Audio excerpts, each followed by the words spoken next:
Greetings and welcome to a Wednesday edition of the Shotgun Start. It is July 2nd. Andy, how we doing? Brendan, I'm doing wonderful, even though I feel like we've had it's a very big lack of first of the month recordings this year. There's a place that's been in a constant state of hurricanes, natural disasters. The power's been out for years. Oh God. Today, there's a little flicker of light. Proof of life. It's been ravaged by natural disasters. Westy Island is back up and running. We got power. I'm so happy for you. I'm happy for Lee Westwood as well, I suppose, but more happy for you. The first of the months are dodging us, but Westy Island, it's like one of these distressed assets, I suppose. And like maybe you come in like a hero, you got power again, there's a vision, there's future, there might be hope yet. And Westy Island may yet be on the comeback trail. He has qualified for the 153rd Open Championship at Royal Portrush, where he played well. Now, it was 6 years and a different tour ago, but played well nonetheless. And had we know a real he's in chance shape. To win. He did. I think if my memory serves me correct, he was in contention, was battling in the rain, the elements without a rain jacket. Helen was on the bag, and he hit it into a bush and was offered a scummy drop, but he refused to take it because he's a true sportsman. Refused the drop, and thus took himself out of contention with that drop, but by refusing a free drop, refused to be scummy, and but really battled the last time we were at Portrush. He's coming back. He's trying to bring some pride to the Magic Sticks, which it's been a tough year. The biggest highlights for the Magic Sticks have been the play of Luke Poulter, Ian Poulter's kid. Is he he's Magic Stick by relation? Is that what we're calling Luke Poulter? I'm just saying that's been the highlight of the year for the Magic Sticks. It's not any of their play. Yeah. Look, I was already amped for Portrush. It's maybe one of the best. We've released our video today. You are prominently featured in it. We got some great footage. I did sneak in there. I was already amped about it. Obviously, it's the last men's major of the year. It's at a venue we've known not well, but come to know quite a bit. We played it, and we're going to be there. And I think this just takes it to a whole new level. The Westy Island element, like, really just takes it to it. And like, for the purposes of this podcast, it'd be like the mainstream it'd be like Tiger Woods is coming back. He's going to return at the Masters in whatever 2018 or what. That's what this does for this podcast. Essentially, that's the level it takes Portrush to. That's right. In a couple of weeks' time. All right. So good. Addition of Westy is greater than Tiger. We get another chance at him. Like T2. What if he was T4? What if he got off the list of best players ever without a major? Would be amazing. He's playing senior majors this year, and now he finally got across the line in his 50s. The audio quality may not be up to the recent standards. We have no PJ. I am a couple flight delays here on the fly, doing it via Airpods. So this is a real throwback to maybe the last time we were in Ireland doing Airpods recordings. But so the audio may not be up to standard here on the 2nd of the month of July, but we're going to let it rip here. Why don't I keep going with Open Qualifying, which took place today, Tuesday, July 1st. This is the event of the week this week. All right. 4 locales, Burnham and Barrow. Dundonald was the other one. That's where Westy was medal. He didn't just qualify. He was medalist. LIV had 3 medalists between Mean Dean Burmeister, Lucas Herbert, or A Bear, as it is, and Westy. So 3 medalists, and they're the 3 of 14 that get through from LIV. Probably an argument why they should get OWGR points, but not submit an application to get them. And West Lancashire, Worlsing Ports in West Lancashire, in addition to Burnham and Barrow and Dundonald. So those are your 4. What's your favorite name of those? Burnham and Barrow just feels extremely sort of British. I have no idea. It might not even be in Britain, but I assume it is. That's a good one. Dundonald is, whatever. It's a course up there on a slice of America in Scotland. It's trying to be gentle about it, but yeah, we got that. I'm There's a couple places in that area you can get a slice of America in Scotland. That Kingsbarns. Sure. So that it's a great day for LIV. These guys. Lee Westy was like, I was just sweating my ass off in Dallas. Now, granted, it was a 54-hole event, but he's off the red eye and he's on his 36-hole qualifier and gets out as a medalist at Dundonald. So congrats to him. Also joining him from Dundonald, David Young, Angel Hidalgo, Jesper Sandborg. We could always use more Jespers. And then Connor Graham, an amateur. There were 5 amateurs of the 20 to get through. The 3 LIV boys. At Burnham and Barrow, we have Justin Walters, Jacob Skov Olsen, who's known around here as PBJ. Piss Bear Jr. Correct. Harry Hall. We could call him the gentleman in training, too. I don't want to spoil anything. CBS show tomorrow, we're doing a mule wheel for the Euros. The fix may be in for you. You may be put on the spot to either call him the gentleman or the PB tomorrow. You may be the wheel may be fixed for you tomorrow. Just trying to give you spoilers that may be coming your way on national television. What you're going to decide there. Harry Hall, the fake Bryson cap wearer, or the real Bryson cap wearer at this point. Another guy was in the mix in Detroit. He was. And got over there. Yeah. That's true. Fraser Jones is the other one from Burnham. And OJ Farrell. I don't think we've had an OJ in golf in a while. We got the Juice. Juice Farrell gets in through Burnham and Barrow. Congrats to him. The juice is loose. At Royal Ports, with Dean Burmeister, Nathan Kimsey, Curtis Knipes, and Sebastian Cave and John Axelson. And then Westlank's Lucas Herbert, Samson Janes. We got a Samson. That's great. George Bloor, Bloor, Oliver Lindell on a playoff. And he's joined by also on a playoff, none other than the first Estonian to ever play in a major championship, Dick Teeter, Richard Teeter, as he's listed. But Dick Teeter, as he's known here. Holes out for eagle after making a double bogey on his 36th hole. You march all day. You look safe for like the last couple hours or last hour, however when you cut it off. Makes double at the last. Has to go to a playoff and holes out a pitch shot to get through off a playoff. Dick Teeter. I was looking at famous Estonian athletes here. It's mostly Olympic sports. It's no one that would jump to, sort of the uneducated American sports consumer that would be, I guess, me and you and a lot of our audience. It's apparently a basketball nation, a big basketball nation. But I know they've been in and around Olympic games, but I don't recognize a single name as an NBA consumer, a heavy NBA consumer, any Estonians. But they now have Dick Teeter, Teder. Dick Teeter is going to Portrush. A great scene out there. Estonia didn't have a golf course until 1993. Wild. Pretty good. Gotta wonder if Rory Sabbatini had a hand in Dick Teeter's blossoming. He's only 20. I mean, we're talking Tokyo Games, Bratislava, Slovak Open. You'd wonder. I mean, we may be creating we may be making some sort of geopolitical faux pas.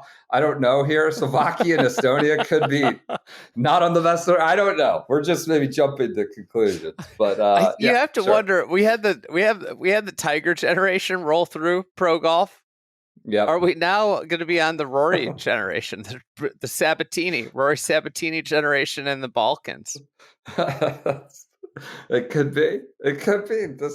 This could be the next wave of Ryder Cuppers, world golfers, major champions. This could be where we're going, thanks to the BFB, the boy from Bratislava. So great stuff from Open qualifying, led by Lee Westwood coming back to majors. His first major since 2022, which I think was, the high times for Westy Island. Was that when he was in it at the Players and just rumbling around, winning, Bay Hill. He's on the leaderboard there, just rumbling around all over the place.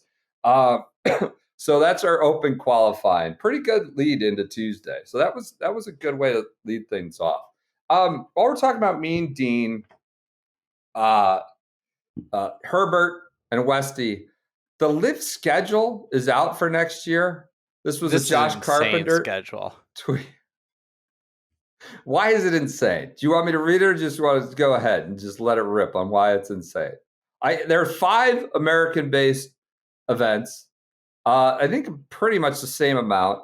There's New Orleans is new and South Africa is new. They don't play in the United States. Don't play in the United States of America until I think DC and Virginia in May 10th. So they're essentially the first 5 months of the year. They're abroad. They'll be home for the Masters. U.S.-based sites are the DC, Virginia, New Orleans, and then they go Chicago, Indianapolis, Michigan. And that's it. That's it. Now, I don't know what to make of this. They're full steam ahead. Scott O'Neill is also talking about we're getting in the women's game. That's happening. It's happening in the next couple of years. The Saudi Arabians are going to sponsor and put a bunch of money in the women's game. We're going to have LIV women. It's happening. He's on the record out loud saying it. So they're not slowing down.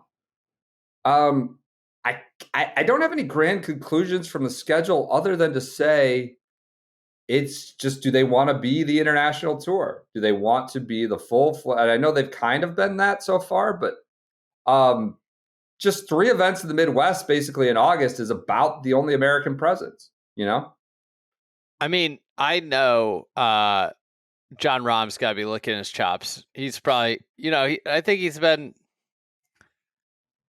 a little cryptically saying it's not the best way to prepare for majors. This has been current situation. So I know he's got to be floored with the idea of prepping for the Masters with Riyadh, Adelaide, Hong Kong, Singapore, and then South Africa 3 weeks before the Masters. That's how you lead into the Masters. I know he's got to be happy about that. How about they go from PGA to South Korea, Spain, and then Shinnecock? Not directly, all the way around the world. 1 week off. Yeah, that's big for your little flight which direction game you got going on there. So PGA's at Aronimink, so they fly Philly to South Korea. And then they fly to Spain. So they keep flying west or east. That's right. West. don't keep flying. Right. They fly west for yes. Basically a month. Then they got the U.S. Open and Shinny. South Korea, they go or Spain. Then they go. Yeah, that's. But what do you do? There's 1 week in between. Is he going Spain to Scottsdale, then back to Shinnecock? It's kind of an interesting. That's an interesting. I think you just stay on Long Island. Not a lot. Get acclimated. The PGA. That's fair. That'd be a good place to stay. That'd be a good place to hang. So the LIV schedule is out. I just don't have a lot of. What strikes my initial impression is they are essentially not in the United States until 3 events: Chicago, Indy, and Michigan in August in subsequent weeks. They are going directly into a PGA Tour market with the New Orleans stop. That is boom, directly into it if this holds. So you think they're going English turn? I was wondering about that. I don't think they're going to TPC Louisiana. I think we can rule that one out. But English turn would be a good throwback. Ironically, there's no good pro golf venue in New Orleans, and we're going to have 2 golf events. That is kind of an incredible nugget, as you put it. That is good. I also wouldn't describe New Orleans as a golf town.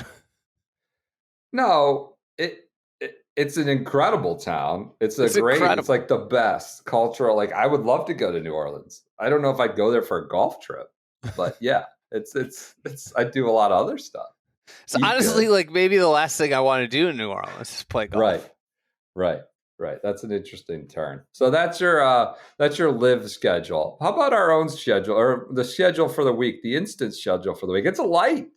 You got the deer. I just saw a quote. Dean Burmeister said, "I'm super chuffed with the way it started."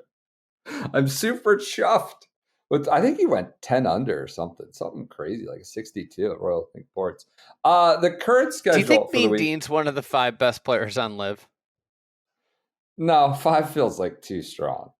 He's in the he's in the 6 to 10 range. Yeah, I think I might be open to discussing that further. Yeah, I think I could do that. He was in it a little bit at Troon last year, right? In his green, in his Stenos. I feel like Mean Dean's gotten better since he went to LIV. He was pretty good before LIV too. Let's not slight him. But yes, he's doing well on LIV. On the actual instance schedule for the week, not the next year's schedule, it is wildly light. And we've had doubled up with old man majors, women's majors, men's majors, all sorts of stuff where it's just so complicated, overlapping. And then we get to this one, and I get it's a holiday in the United States, it's July 4th and all that. All we have this week, John Deere Classic and the BMW International Open. That's all I see on my scheduled document, at least on television. So we got the John Deere Classic. This is a TPC Deere Run, Silvis, Illinois. It's the 25th time at Deere Run for this event. So 25 straight years at Deere Run in the Heartland. That will be on Golf Channel 4 to 7, and then CBS 3 to 6 on the weekends, firmly in the Andrew Catalan zone, I believe. I don't want to put anything, jump the car, put the cart before the horse there, but I believe that will be the Catalan zone on CBS. I think Nance is coming in for it. Do you? And then he's going to Renaissance straight from there? Yeah. From Moline? Yeah. Okay. I don't think he would miss that. Defending champ is Davis Thompson. You remember him. Luke Clanton, notable in the field. Jason Day, Rickie Fowler, Max Homa, Sanjay M, Zach Johnson, Matt Kuchar, Snedeker, and Davis Thompson are some of your notables for the Deere. The purse is $8.4 million. I swear to God, yesterday this purse was like $4.5 million. It was the lowest on tour with perfectly acceptable reasons. But now this is pushing $9 million in its own way in John Deere Classic. How about Rickie? What about him? He's grinding for points. Day is playing. Dayman. Homa. Yeah, it's one of their better fields they've had. I think one of their strongest by strength of field. We've got this in conjunction with sponsor. This is the sponsor exemptions for next year. They're Homa, Fowler, Day. Not Day's been no, fine, not Day. Right? Maybe Day's fine. Yeah. Homa. Yeah. That's gonna happen. So this strength of field is the longest, the best they've had. And I saw this via Josh Carpenter earlier. The 3M Open fella, the tournament director there, said if the 30 of the top 80 in the OWGR is going to play in the 3M Open, and the tournament director said if they're anywhere from number 37 to 125, they're like, quote, I got to play these events. And we just happen to be in a great spot on the schedule. I mean, this is just a totally singing from a new hymn sheet here, right? Where you got the Deere strength of field, the great spot on the schedule. Is this what Cutthroat does to you? Is this what it does? You got 3Ms and Deeres fired up. The more competitive you make the overarching calendar, the more competitive each event gets. This is not a crazy thought here. Yeah, it's have they figured it out? I don't know. You might need to tweak a thing here or there. Seems like the Rocket Mortgage is going to 2 weeks after the Open next year. I don't know if that's just so they can let the course renovation finish or settle more. I don't know, extra 2 weeks. That's a great spot because it would be the Wyndham spot, I think. So it's good for like the full field events as they're now called. And this has just been, I mean, basically since, as far as I've been doing this, last 20 years, once you get past the U.S. Open, it's kind of all just gobbledygook outside of the Open Championship and then the PGA. It's just, shuffling deck chairs, right? You used to have the FedEx St. Jude used to be in June. You had the Canadian Open the week after the Open. You had the AT&T National. Everything's shifted nonstop except essentially the Deere. It's just like the little engine that never changes, is fine being where it's at, and is not, expecting all the world beaters to show up. But maybe they've cracked the code here with the schedule. Do you know when the last time Rickie Fowler played the John Deere was? It's a great question. I'll go 2012. 2010, when he was a rookie. Wow. Now, genuine question. I want to know, is he there for points or is he there to scout as a potential ASCAP? There are rumors he could be apparently Keegan's alluded to one to be named captain for Ryder Cup. And he was asked about that at the Deere, I believe, today. Anyways. You like that? Yeah, I kind of do. I do like that. I think he'd be good. Okay. No real reason. Just think he'd be good. He's good at congratulating other players on their success, right? He's very good at that. I think he's like a genuine good guy. I agree. He seems like an incredible guy. No issues or hard feelings with him, it seems like, in professional golf. Go ahead. Can I tell you some stuff that happened in 2010? Sure, please. There was the first iPad came out. Love that. It's going to change the world, I bet. You want some big music songs that came out? Sure. Absolutely. TikTok by Kesha. Remember that song? Great one. Absolute clap. Do I remember it? Come on. Bad Romance by Lady Gaga. That's all right. It's fine. That's no TikTok. Justin Bieber was a big hit. I never really got we kind of break out Justin Bieber time. Yeah. And Kanye West was still in the good graces of society and making albums. He's not. Yeah, he's been outcast. The last season of Lost came out this year, 2010. The last time I never watched that show. I didn't either. It just seemed obvious. They're lost. Are they found or not found? What else is there to discuss? They're just lost. Netflix began to pivot from DVDs to streaming. That's from mailing you. God. Instagram did not exist. Did not exist the last time Rickie Fowler played the John Deere. That's incredible. Barack Obama was the president. LeBron James' decision would have been right around the John Deere Classic. Oh, I remember that. He was taking his talents to South Beach. I'm sure you remember that. Remember vividly. And Tiger Woods returned to golf after his many transgressions. Well, that was Masters 2010, right? Yeah. I'm just saying 2010. This is the last time Rickie Fowler played the John Deere Classic. Kind of wild. Wow. Instagram, no longer a thing. Lost. That's good time capsule there. I think my highlight's Kesha. You could still belt that one out. Before you leave, TikTok? Brush your teeth with a bottle of Jack. Yeah, it's a good tune. That's a good tune. That's a classic. It's come around now. That comes on my kids, shuffle, whatever it is. I don't know if they like on purpose, but it's come back around. Kesha, yeah. I hope my daughter doesn't hear any Kesha songs. No, not particularly positive influence on that one.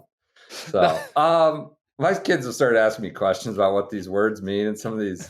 They listen to rap and like, this is not a conversation I'm ready to have yet. So getting too old. All right. That's your PGA. That's your John Deere preview. There you go. Great John Deere preview. Do you have your one and done pick for the TPC Deere Run? I haven't even looked yet. Shoot. I do. I got to make sure I'm in the league. I'm not doing well this year. Not doing well. I got a filibuster here so I can look stuff up. Go ahead. Yep. I'm in a league where if I'm at the bottom of a smaller group of friends, I have to pay the highest group of friends entry fee for next year. I want to avoid that. Yeah. I'm actually grinding a little bit more. Yeah. I wanted to go. I'm at the point where I gotta go for some sleepers. I can't be chalking it down the fairway here because then I'm not gonna make up ground. Right. So I'm going to a podcast favorite. I think this is a bit of a sleeper. Nico Echevarria. There we go. Nico Minute. He had a cup of coffee he had threatened last week, right? Detroit. He was coming threatened out. last week. Third time playing the Deere. His other performance, T2, T17. I think he might be flying a little under the radar. He's a great putter. This is an event that can kind of turn into a putting contest with the wide fairways and the very generous greens. So Nico Minute. All right, love that. Nico Minute, a win for Nico Minute. He follows the SGS on Instagram. I think Nico may be clued in on Nico Minute at this point. A good pick. I'm going Denny McCarthy. I may have already used him. Who knows? That's kind of the constant, potential pitfall every time I make this every week. I'm going Denny McCarthy. He's in the rental home that has delivered, I think, the last 3 winners: Poston, Straka, and Thompson. They do this rental home. And if you stay in this home, you basically are set to be a winner for the week. And Denny McCarthy is on snuck into, I don't know if he got a loft somewhere, or he's sleeping in the garage or on the air mattress, looking for that first win. But he is in the Champions rental home this year. So that was my deep data analysis on Denny McCarthy pick.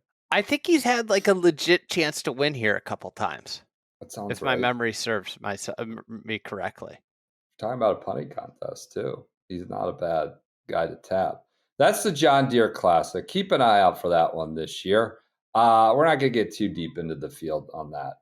On the European Tour, DP World Tour as it's now known, we have the BMW International Open at Golf Club München Eichenrad. This is Patrick Reed will show up, as is Sergio Garcia. Pat Reed said this last week in Dallas. He's like, I'm going over.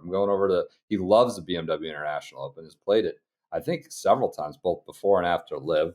A massive purse of $2.75 million. Just peanuts on the DP World Think about Tour. the P. Reed going from making $4 million last week.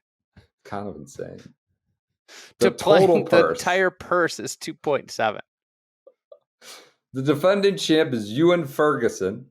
Notables: Jose Luis Ballester, otherwise known as the Urinator, Pete in Grace Creek. Wesley Bryan, the YouTube content creator or duels fella, has shown up on the DP World Tour. Suspended from the PGA Tour. Right? We have Rory the Recanter, who's played both sides. He's in the field. Luke Donald, playing captain. Who could say? Maybe he starts winning, and we get double playing captains. Do you think LD's scouting the Recanter? He's scouting something. This is when they start pairing. They're getting cheeky over there. They start pairing guys. Yeah. I don't think it's the Recanter. Could be some others. Sergio Martin Keimer is a notable. The host, I would say, unofficial host as a German. And then Patrick Reed is your notable. This is coffee golf as Link season approaches. We got the Scottish Open next week, followed by the Open Championship, 6:30 a.m. to noon on Thursday and Friday, and 6:30 to 11:30 on Saturday and Sunday. So prime coffee golf. I think we're going to have some coffee golf merchandise coming to the shop here soon. Don't quote me on that, but maybe after the 4th weekend. Got some good Royal Portrush, some good major merch and coffee mugs. The mugs look great. Stuff. Yeah. Oh, the mug. It's a mug on a mug. It's back. We put a mug on a mug again. It's good stuff. You know what's also great? What's that? If you upgrade your belt game. I was going to say we're not selling belts because I don't think we could do it as well as Mobjack. I've been wearing that all week. MOB. You know what? Mobjack doesn't have a C in it. That's an interesting fact about Mobjack. It's MOBJAK. No C. No C for the belt. Go to mobjack.com. MOBJAK. No C in it. Named after Mobjack Bay. Near you. Yep. When are you going to go to Mobjack Bay with your Mobjack belt? That feels like a challenge. It feels like I need to make the 2.5. I think it's a couple hour drive down to this Bring area. Your kids down. They could go swim in Mobjack Bay. Is that a thing? Do people swim in those bays in Maryland? Yeah. I mean, they're all kind of inlets off the larger Chesapeake Bay. They're not. They're all kind of. Are little they fingers technically just the Atlantic Ocean? No. It's more the Chesapeake Bay is what you'd call it. It's way too far from the Atlantic Ocean to call it that. Is the water brackish? Yes. Yes, I think it depends on where you go in. Like they've created some beaches like around the Chesapeake Bay Bridge. Like, yeah, there's some swimming that goes on up there, and there's lovely boating and fishing communities, and I'm sure people swim off their boats a lot in the bay. If you want to do that, you probably wouldn't want to wear your belt if you're swimming. But any other, if you're boating, want to look fancy on your boat, want to look fancy out to dinner, want to make sure your pants don't fall down around your legs or your ankles, this is a good belt. It's very sturdy. It's like a I've got some belts that just get too flimsy, right? It's like, do I have a piece of a string around my waist that could break at any moment? Mobjack is sturdy. It's a family-run company. They're inspired by the American spirit. It's a luxury lifestyle belts handcrafted in the USA in small batches. So small. This is not mass-produced garbage off the assembly line. The small batches using old tannery, world artisan craftsmanship. Their tannery, where the leather's made, 5th generation. I mean, this is a company that understands how to make a good belt. Heavy brass buckle. This is good stuff. I've got two. I've got Kenny Bunkport and Southampton. They're awesome. They're both firmly in the rotation. Like the Southampton one's a lighter color I wear with more like a navy pants or shorts. They're money. They're like, when I got these, legitimately was pumped that they came on as a sponsor. It's like, give me more. The discount code is Fried Egg, all caps, one word. Fried Egg gets you 15% off at mobjack.com with no C, Mobjak. Fried Egg is a promo code. These are fellas who've been in the belt game a while, know their way around a belt. These aren't any Tom, Dick, and Harry off the street trying to make a belt. They've been around the game, and they're humming at Mobjack. So check them out. Use the promo code Fried Egg. All right, that's your schedule for the week. A little bit of news going on. People want their equity. The olds want their equity. I can't even get to that. That could be a 3-hour podcast. I'm going to lead with something real quick. What do you think of the R&A announcing the last chance qualifier? Not this year, but next year, where 12 guys are going to play on Monday of Open Championship week. I think it's at Royal Birkdale proper where the Open is. Kind of love it. Are they going to be Are they all going to be influencers? Well, that's what I'm wondering. Like, you're kind of sitting for your supper. It feels like there's a better way. I don't want to say they're like Roman emperors, like forcing these players to duel as gladiators to the death, but it feels like kind of a circus stunt where it's like, you will come perform for us and create content or whatever, create intrigue, and then only one of you will be able to actually play this week. I love it as a consumer, and apparently this was in response to a fan survey that said they want more live golf. But I mean, if I'm a player, I might be like, I'm just your kind of sideshow here, and I got a 1 in 12 chance. You know, who's going to be invited? I think that's my other question. But as a consumer, I think it's great. Other news, the olds are grumpy. I mean, the olds are very grumpy. This is a long article, well reported, with multiple on the record quotes and sources. The olds are always happy to talk with their name to it. To Adam Schupak and Golfweek.com, the title is Skullduggery, which would make you think there's some sort of just great, nefarious, illegal action happening of some sort or betrayal. But it's past legends not happy after being left out of PGA Tour equity grants. So the thesis here is that the PGA Tour is giving, players equity based off what they've done for the tour. But to me, it seems like the buck stops at Tiger. Like nothing goes past Tiger. What do you mean? Like no one should get anything beyond Tiger? Right now, nobody's getting equity beyond Tiger. Right? There's 36 guys who've, quote unquote, helped contribute and build the modern tour. So anybody older than Tiger, Jack Nicklaus, Nick Faldo, no equity for you.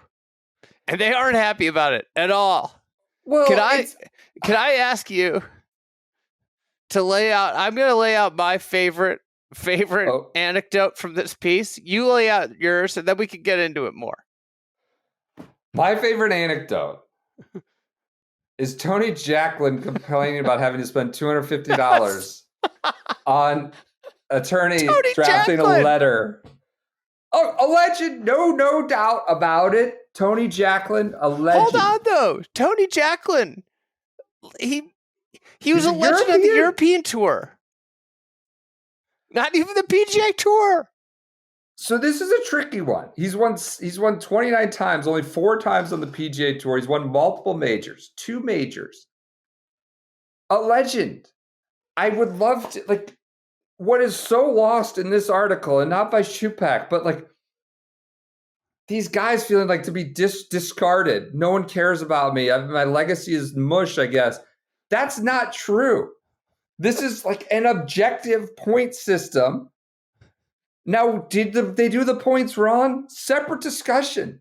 But it wasn't like Jay Monahan sat down and said, you know, that bozo Tony Jacklin shouldn't get this. It's just a point system.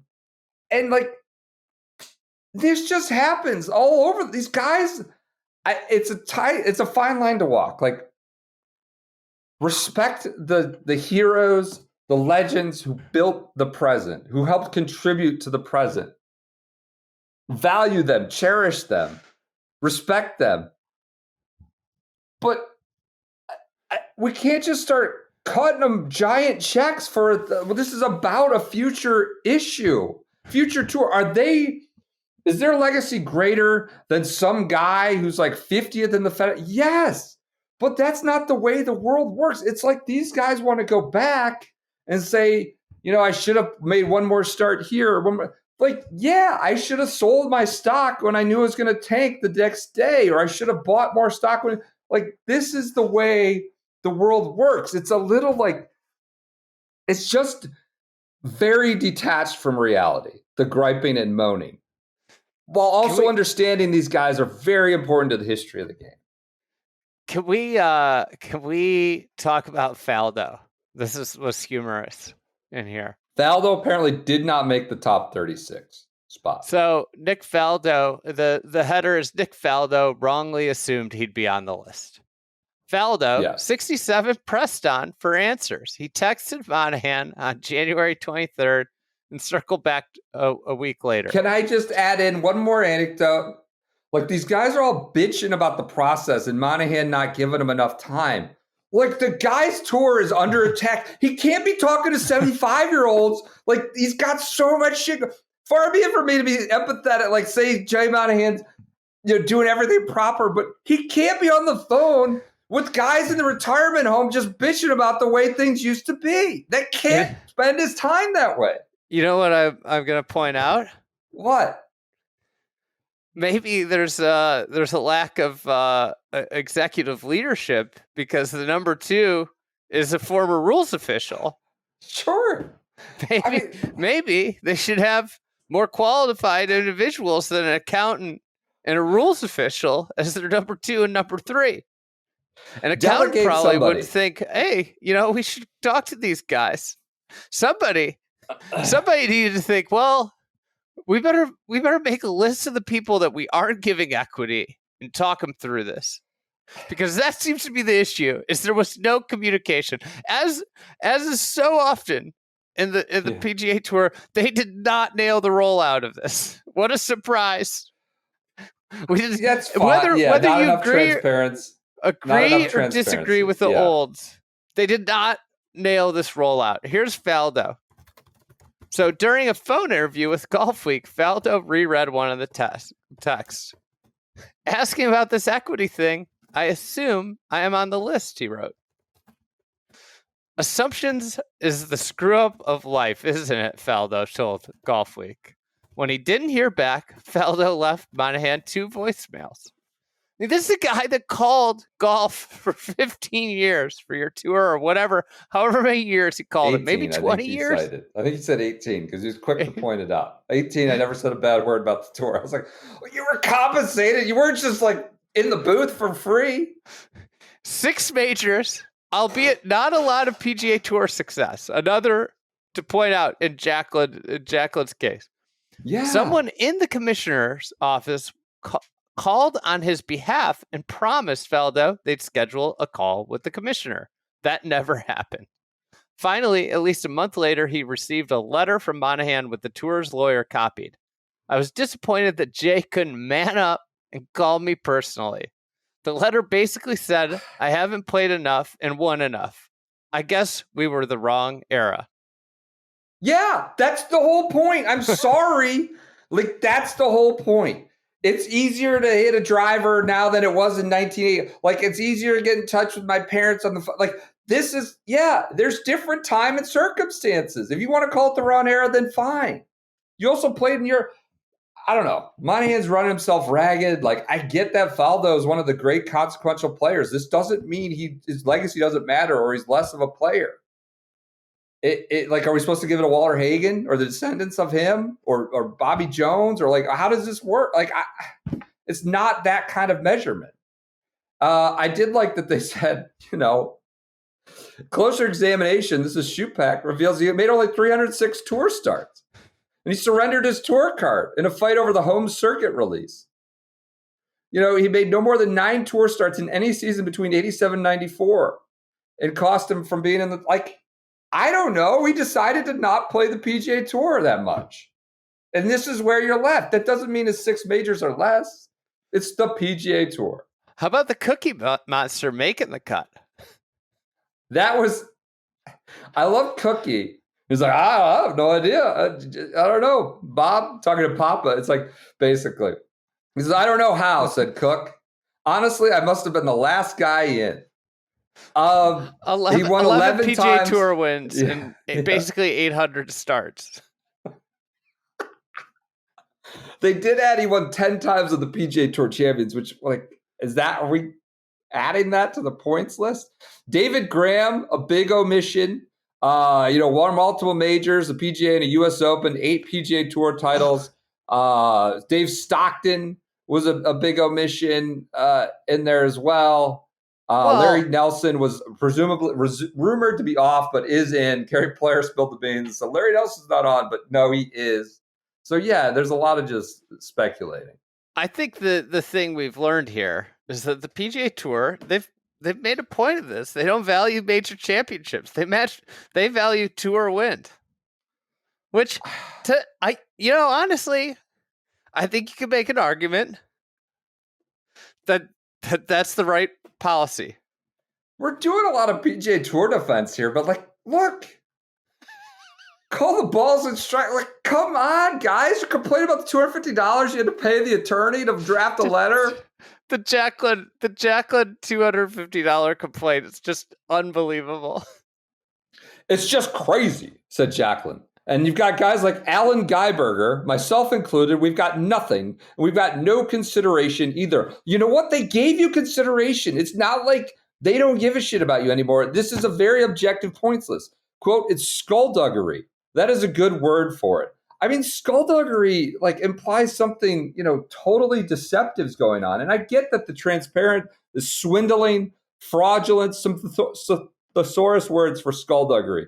Fraudulent, swindling, unscrupulous, underhanded. It's not that. It's just it hasn't been the most transparent, I suppose. But I don't know. It's hard for me. I get it. You did a lot in your time and you built the tour. You guys helped build professional golf. But it's an objective points discussion. And, if you played a lot of European tour, that is not this tour. And just to be clear, it's $75 million in equity based on career points going to 36. Adam Scott was sort of thrown out as the guy that had to talk about it. He's like, look, it's really hard. It's really hard about David Graham. He's a hero of mine. This is really hard. When we talk to the financiers and the bankers, I sleep well at night knowing we pushed for so much more than than had initially been in the plan. They've pushed for a lot more is what Adam Scott did. Nicholas Player, Watson, Trevino, Davis Love, and Fred Couples are north of 120. Apparently, Steve Elkington was rumored to make it. And Trevino, in this article, says, how did he get it? Trevino said about Steve Elkington. The tour is believed, this is Schupak, believed to be treating his 2 wins at the Players as the same value as his 1 major, the 95 PGA, which had something to do with it, despite the fact 62-year-old Elkington, who made 565 career starts, isn't a member of the World Golf Hall of Fame. So then these guys get into it, like Jacklin's in the Hall of Fame, rightfully so. That is not the same thing as this assessment and analysis. And these guys are like, how am I not doing it? I'm in the Hall of Fame. It's not the same measurement.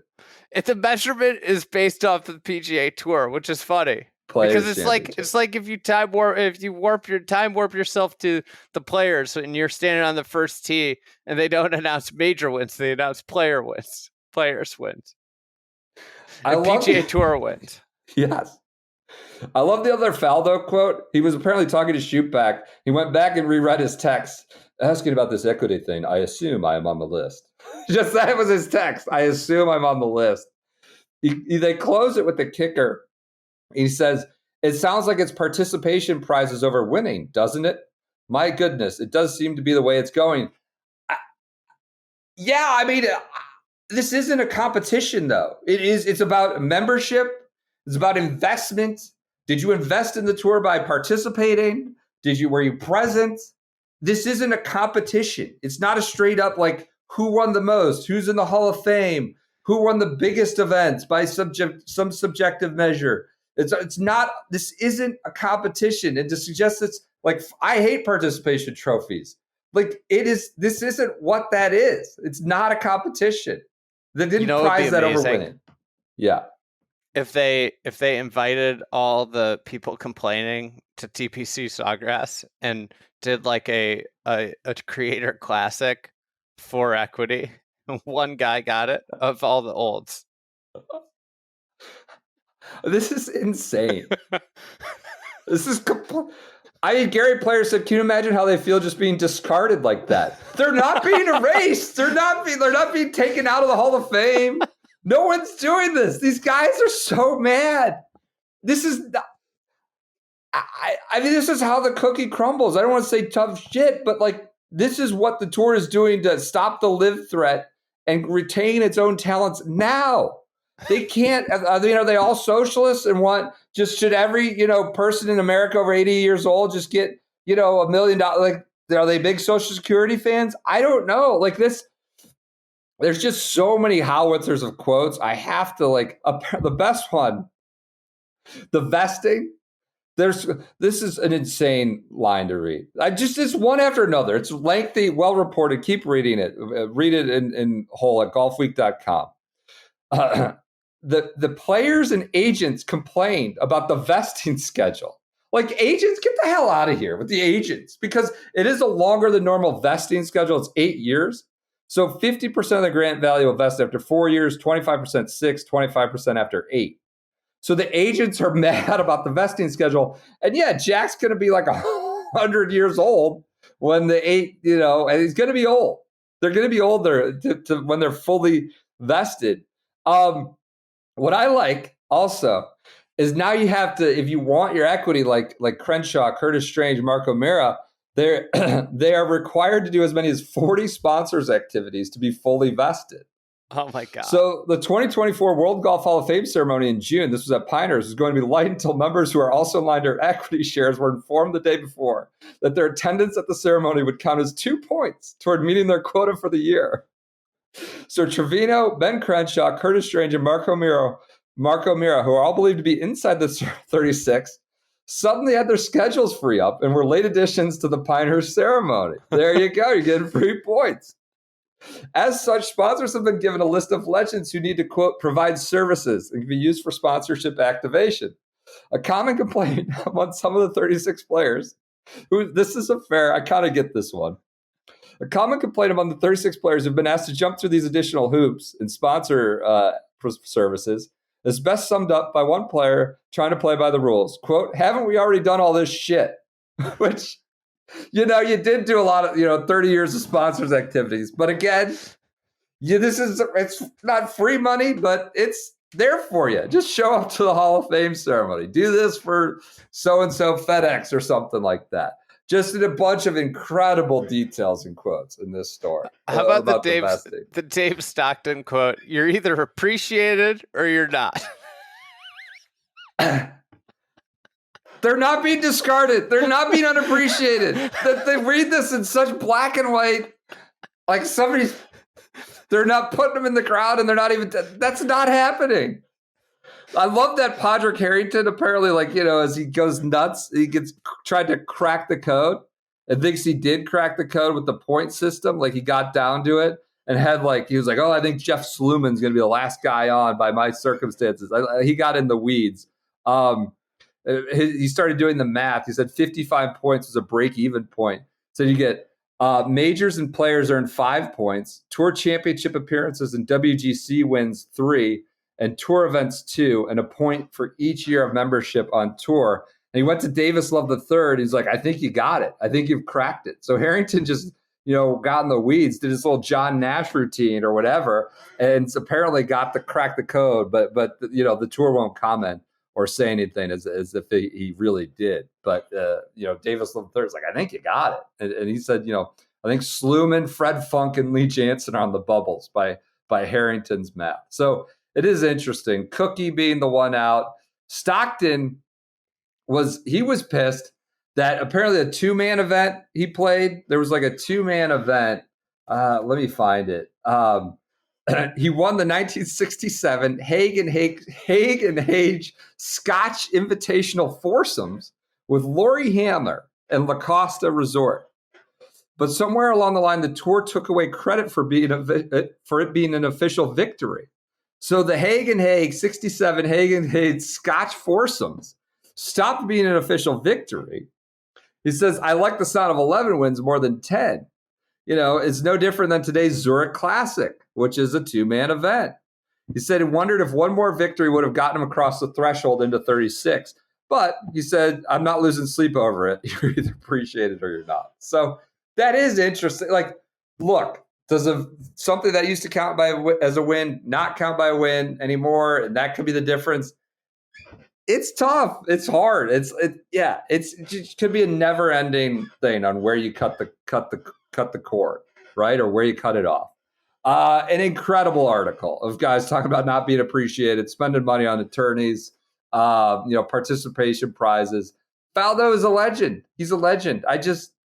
This is not what the money is for necessarily. You have to worry about the future. It's not in the best business interest of the tour to start just handing out hundreds of millions of dollars to guys who are 85, guys who are 75, guys who, let's be frank, aren't contributing to the current and future value of the PGA Tour. Did they build it? Of course, but that can't be a realistic, practical business practice right now. So, anyways, great Schupak article. This is like the college football playoff. The more they expand it, there was always going to be this article with the first few guys out complaining. I mean, it's hilarious about Trevino. How the hell did he get in? Or Cookie, how did I get in? How was Graham out? Guys just wondering what happened. So that's good. That was always going to be an issue. It's dicey. So, and someone took a shot at Tiger, too. It was great. Tiger built the freaking tour. He literally, everything nowadays is all going back to Tiger. So that was amusing that, I don't know, Tony Jacklin cited Tiger Woods being handed $50 million player impact program money. I'm sorry, Tiger's value and contributions to the tour are the whole kit and caboodle these days. And so, it's just a lot of griping. Anyways, there he is. PJ Clark has joined in here at the 52-minute mark. I don't even know if he can talk. Fresh off a day of golf. I think I can talk. Can you hear me? I don't have my mic. We can hear you. But, we can hear you. Good news, right. Somebody plays golf on this podcast. Not well, but I tried. All right, let's let it go. I think, Andy, you're going to try and go play golf? I am going to try and go play golf. All right. Everyone enjoy. Only 9 holes, though. I don't get to play all 18 because of this podcast. So that's true. Well, hopefully we'll be up. Peach, you're taking Denny McCarthy, too. You and BP are doubling up again. Yeah, it's he's staying in the house. I assumed you did house catnip call of the week. Yes, so. I did do that. Yeah, I did do the Champions House. Going with the house. Okay, there we go. All right, we'll be back. Watch CBS tomorrow. Wednesday, Mule Wheel for the Euros is coming with a little trick for Andy. We're gonna be back. It's not a trick if you tell me what's happening. I did. I spilled the beans, PJ. What's my personal opinion on it? There is no personal opinion. I'm the president of the PGA of America. And then Friday, we're doing an mostly golf advice for the holiday travel this weekend. We're going to be out early Thursday. Send the golf advice emails to sgsgolfadvice@gmail.com. We do a bunch of those, some AMA stuff. We're going to do that for the 4th of July holidays. I got some questions that people asked me beyond my wife asking me if the kitchen light was fixed on my personal Instagram. We could fire in there. I saw that. Let's let it rip. Send your emails to SGS. Or the dining room light's still not fixed. Got to get an electrician in. All right. Everybody enjoy your Wednesday. We'll be back with you Wednesday on CBS and Thursday afternoon.